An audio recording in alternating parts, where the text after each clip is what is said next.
Assalamualaikum warahmatullahi wabarakatuh. Baiklah, saya Irwansyah akan mempresentasikan judul makalah kami yaitu pengelolaan lingkungan belajar. Baiklah, yang pertama ialah pengertian. Pengelola berasal dari kata kelola yang mendapat imbuhan pe dan akhiran an yang mempunyai arti kata terlaksana, tata pimpinan atau bisa disebut juga dengan manajemen. Menurut Suharmini Arikunto dalam Saiful, pengelolaan adalah pengadministrasian, pengaturan atau penataan suatu kegiatan. Dan yang kedua adalah tujuan. Pada proses belajar mengajar, pengelolaan lingkungan belajar mempunyai tujuan secara umum, yaitu menyediakan fasilitas bagi bermacam-macam kegiatan siswa dalam lingkungan sosial, emosional, dan intelektual di kelas.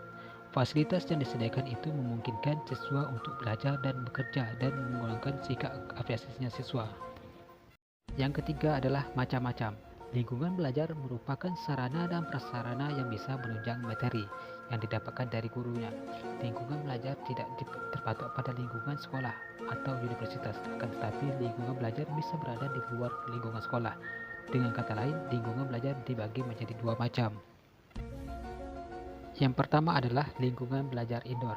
Lingkungan belajar indoor adalah lingkungan belajar yang memang sudah disediakan oleh manajemen sekolah agar digunakan untuk para siswanya sebagai sumber belajar atau lingkungan belajar yang ada di dalam sekolah tersebut. Lingkungan belajar ini bisa berupa perpustakaan, laboratorium, auditorium, dan utamanya adalah lingkungan ruang kelas. Yang kedua adalah lingkungan belajar outdoor.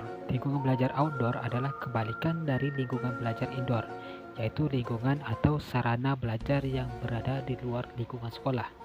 Dalam artian, lingkungan belajar ini diciptakan untuk tidak proses belajar mengajar, akan tetapi bisa digunakan untuk proses belajar mengajar, seperti misalnya museum, masjid, monumen, dan lapangan. Dan yang ketiga adalah lingkungan fisik.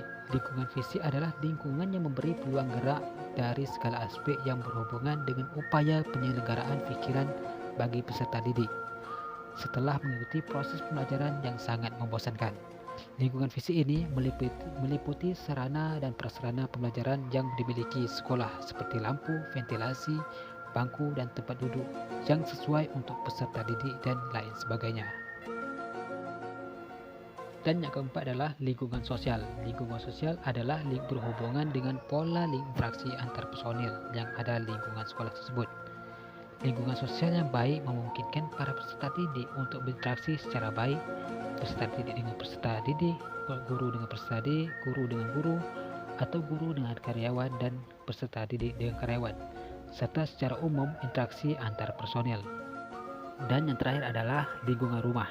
Lingkungan rumah, terutama orang tua, memegang peranan sangat penting serta menjadi guru bagi anak-anak dalam mengenal dunianya. Orang tua adalah pengasuh, pendidik, dan membantu proses sosialisasi anak. Lingkungan belajar di rumah mempunyai pengaruh besar terhadap kegiatan belajar anak di rumah, yang pada akhirnya mempengaruhi prestasi belajar anak di sekolah. Dan yang selanjutnya adalah pengaruh. Pengaruh lingkungan pembelajaran pada guru dan siswa dapat bermacam-macam. Di antaranya adalah stres.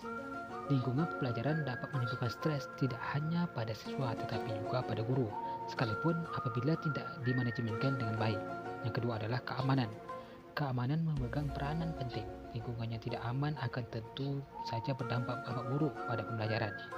Keamanan di sini bisa dalam bentuk fisik, mental, ataupun emosional. Dan yang ketiga adalah akses ke isi materi pembelajaran. Lingkungan pembelajaran yang membantu anak mengakses materi pembelajaran akan membantu pula pencapaian tujuan pembelajaran yang diharapkan. Demikian pula sebaliknya. Pengelompokan sosial jangan pernah membuat pengelompokan tertentu yang dapat mengakibatkan adanya jurang pemisah di antara siswa-siswa. Dan yang kelima adalah level aktivitas.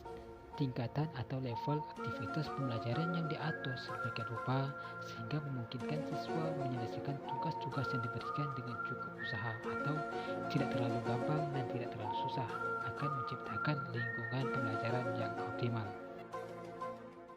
Dan yang terakhir adalah optimisme. Bangun dan tunjukkan optimisme Anda sebagai seorang guru sehingga siswa-siswa akan tertular dan merasakan energi positif yang dimiliki oleh guru. Optimisme bahwa semua dapat belajar dengan baik perlu ditunjukkan oleh guru baik dalam bentuk eksplisit dari kata-kata maupun dalam bentuk implisit, misalnya bahasa tubuh dan mimik yang ditunjukkan guru saat berinteraksi dengan siswa-siswanya.